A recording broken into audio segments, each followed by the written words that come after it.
నమస్కారం, మీరు చూస్తున్నారు HN9 టీవీ. కడప జిల్లా బద్వేల్ ఎమ్మెల్యే అభ్యర్థుల మార్పు చేర్పుల విషయంలో బద్వేల్ ఎమ్మెల్యే అభ్యర్థిగా జరగబోయే ఎన్నికల్లో డాక్టర్ సుధాని ముఖ్యమంత్రి వైఎస్ జగన్మోహన్ రెడ్డి అధిష్టానం ప్రకటించడంతో బద్వేల్ వైఎస్ఆర్సీపీ పార్టీ ఆఫీసులో కేక్ కట్ చేసుకుని బద్వేల్ 4 రోడ్ల సెంటర్లో పటాకులు పేల్చి సంబరాలు జరుపుకున్నారు. ఈ సందర్భంగా రాచపూడి సాయికుమార్ మీడియాతో మాట్లాడుతూ ఈసారి కూడా మా ఎమ్మెల్యేని మంచి మెజారిటీతో గెలిపించుకుంటామని ధీమా వ్యక్తం చేశారు. ఈ కార్యక్రమానికి Badvel municipal vice chairman Gopalaswamy, Rachapudi YSR party కార్యకర్తలు సాయికుమార్ తదితరులు పాల్గొన్నారు.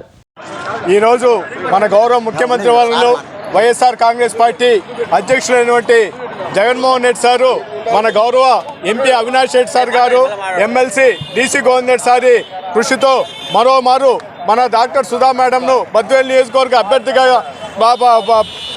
నియమించినందుకు, పార్టీ ఇన్ఛార్జిగా బద్వేల్ శాసనసభ నియోజకవర్గానికి అభ్యర్థిగా వైఎస్ఆర్ కాంగ్రెస్ పార్టీ అభ్యర్థిగా ప్రకటించినందుకు పార్టీ తరఫున, పార్టీ నాయకుల తరఫున, అందరి తరఫున మేము జగన్మోహన్ రెడ్డి సార్ గారికి, గోవింద్ రెడ్డి సార్ గారికి, అవినాష్ రెడ్డి సార్కి కృతజ్ఞతలు తెలుపుకుంటున్నాం.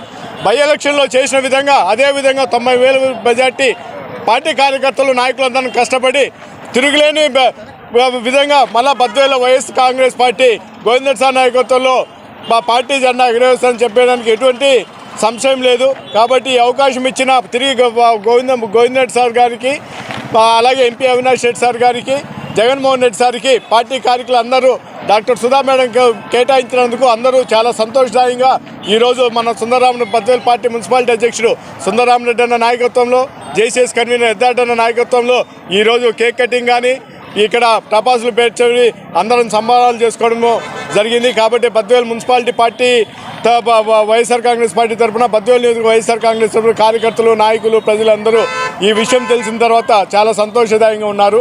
ఈ అవకాశం ఇచ్చిన మీ అందరికీ నమస్కారం తెలుపుతున్నాను.